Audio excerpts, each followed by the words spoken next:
think there's such a big need though for more. I always She's looking for a silent. She wants to go She to should just Kiribati. have my job. That's what she should do, actually. We better just swap out. I'm always telling them, I'm like, we need more Pacific volunteers in these assignments, because even like in the work that you guys are engaged in, right? If you're working with Pacific communities in New Zealand, you want Pacific people working with Pacific communities.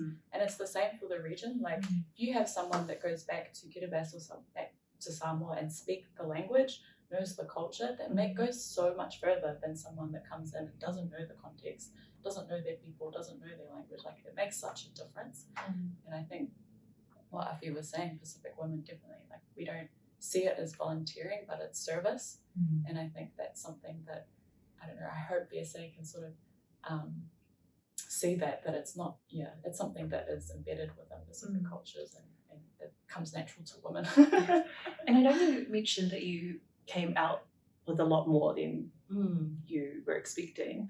Was a part of that like connected to knowing who you were as a Kiribati woman more so? Or, 100%. Yeah, because I didn't grow up in Kiribati, so when I was born, so my mum met my dad in Kiribati, but they moved, and so I grew up in Australia, grew up in Fiji for a little bit, in New Zealand, so I didn't grow up learning my language. But when I went back, so I had no language skills. I couldn't understand anything.